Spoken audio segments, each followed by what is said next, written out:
नमस्कार, कशिश न्यूज देख रहे हैं आप और मैं सुष्मिता राज आपके साथ। बुलेटिन की शुरुआत बड़ी खबर के साथ कर लेते हैं। नीट यूजी 2026 की परीक्षा पेपर लीक विवाद के बाद केंद्र सरकार ने बड़ा फैसला लेते हुए परीक्षा को रद्द कर दिया है। यह परीक्षा 3 मई को आयोजित हुई थी, लेकिन बाद में कई राज्यों से पेपर लीक और गड़बड़ी की शिकायतें सामने आई। राजस्थान एसओजी की जांच में दावा किया गया कि वायरल जो लागस पेपर्स है उनमें 100 से ज्यादा सवाल असली परीक्षा से मेल खाते थे। नेशनल टेस्टिंग एजेंसी ने कहा है कि केंद्रीय एजेंसियों से मिले इनपुट के आधार पर परीक्षा की निष्पक्षता पर सवाल उठे और इसी कारण परीक्षा को रद्द कर दोबारा कराने का निर्णय लिया गया। सरकार ने देखिए पूरे मामले को लेकर जांच जो है अब सीबीआई को सौंप दी है। जांच एजेंसियों ने राजस्थान, उत्तराखंड, महाराष्ट्र समेत कई राज्यों में छापेमारी की और अब तक कई संदिग्धों को हिरासत में लिया गया। रिपोर्ट्स के मुताबिक पेपर लीक का नेटवर्क कई राज्यों तक फैला हो सकता है। एनटीए ने स्पष्ट किया है कि दोबारा परीक्षा के लिए छात्रों को नया आवेदन नहीं करना होगा। पुराने आवेदन मान्य रहेंगे और नई परीक्षा तिथि जल्द घोषित की जाएगी। बता दें कि अब इस परीक्षा में 23 लाख से ज्यादा छात्र शामिल हुए थे। अधिक जानकारी के साथ संवाददाता प्रीतम जुड़े हुए हैं, उनका रुख कर लेते हैं। प्रीतम, आयोजित हुई ये परीक्षा और कई राज्यों से गड़बड़ी के आरोप लगने के बाद गेस्ट पेपर में जो सवाल पूछे गए, मुख्यतः ये कारण बताया जा रहा है कि वहां 100 से ज्यादा ऐसे प्रश्न थे जो असल प्रश्न पत्र से मेल खा रहे थे। अब ऐसे में एजेंसी को ये सौंपा गया है, सीबीआई अब इस पर पूरी जांच करेगी। कई लोगों को हिरासत में लेने की भी बातें, लेकिन उन छात्रों के लिए क्या खबर है जिन्होंने इस परीक्षा में शामिल होकर परीक्षा दी और अब एक नई तिथि का उन्हें इंतजार करना होगा? देखिए, छात्रों के लिए 23 लाख से ज्यादा छात्र और छात्रा हैं। उनके लिए सबसे बड़ी खबर यही है कि उन्हें दोबारा इस परीक्षा के लिए रजिस्ट्रेशन नहीं कराना होगा। यानी जिन्होंने पहले रजिस्ट्रेशन करा लिया था उन्हें दोबारा रजिस्ट्रेशन की आवश्यकता नहीं होगी।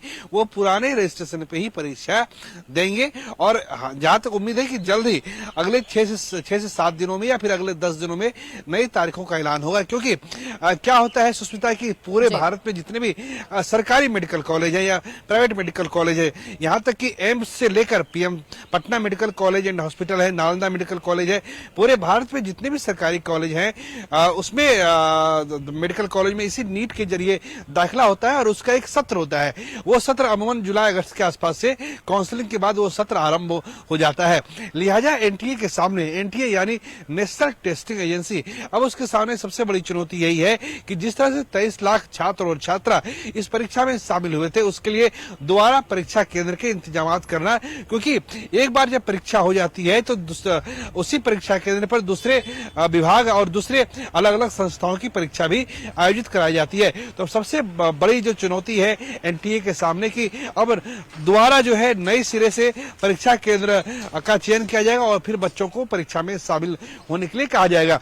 पिछली बार भी यानी साल 2025 में भी आपको याद होगा कि एनटीए को लेकर लंबी चौड़ी सुनवाई हुई थी और उस वक्त भी एनटीए की परीक्षा को रद्द करने की मांग की गई थी, लेकिन परीक्षा रद्द नहीं की गई थी और काउंसलिंग के बाद छात्रों ने दाखिला भी ले लिया था। लिहाजा भारत सरकार में जो मानव संसाधन विकास मंत्रालय है, जो शिक्षा मंत्रालय है, उसको ये सोचना चाहिए था कि पिछले साल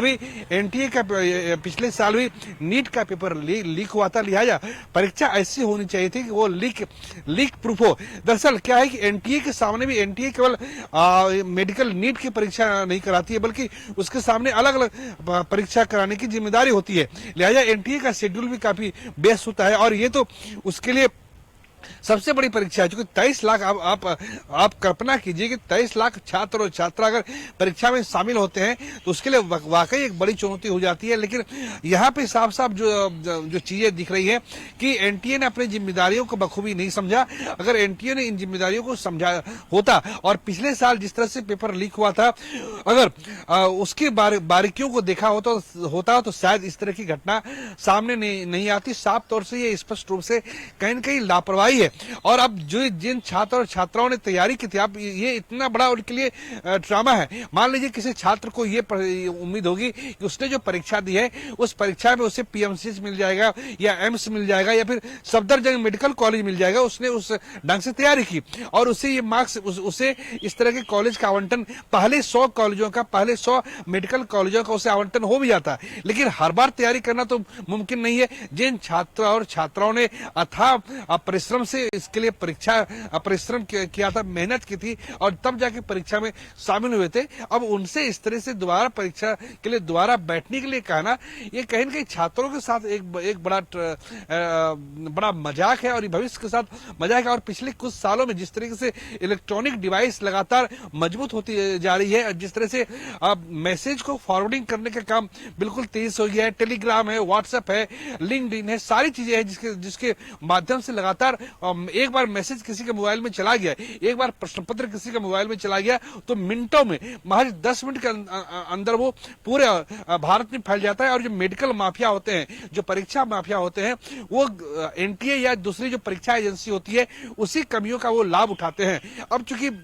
इतनी बड़ी घटना घटी है, इतनी आप चूंकि आप कह सकते हैं फिर से दोबारा 23 लाख छात्रों और छात्राओं को परीक्षा में शामिल होना पड़ेगा, ये उनके लिए कहीं न कहीं चुनौती है। चूंकि पूरे भारत में 28 राज्य हैं, उसके अलावा सभी जो सरकारी मेडिकल कॉलेज हैं, प्राइवेट मेडिकल कॉलेज हैं, उसके लिए छात्र छात्रों ने तैयारी की थी। उन्हें उम्मीद थी कि पीएमसीएच मिल जाएगा या फिर दरभंगा मेडिकल कॉलेज मिल जाएगा या फिर पीएम या फिर जो दूसरे जो सरकारी कॉलेज है वो उन्हें मिल जाएगा। अब जो दोबारा परीक्षा आयोजित होगी तो छात्रों का मनोबल भी टूटा होगा, फिर दोबारा उन्हें परीक्षा में शामिल होना पड़ेगा। बिल्कुल बिल्कुल प्रीतम, आपने ठीक कहा। उन छात्रों के लिए ये बड़ी खबर जरूर है। हालांकि उन्हें मायूसी थोड़ी जरूर होगी क्योंकि उन्होंने कड़ी मेहनत की इस परीक्षा के लिए। हालांकि अब एनटीए की तरफ से भी जरूर स्पष्ट किया जा रहा है कि आवेदन दोबारा नहीं देना होगा, लेकिन परीक्षा में दोबारा जरूर शामिल होना होगा। बहुत शुक्रिया प्रीतम आपका हमारे साथ जुड़ने के लिए। आगे बढ़ते हैं।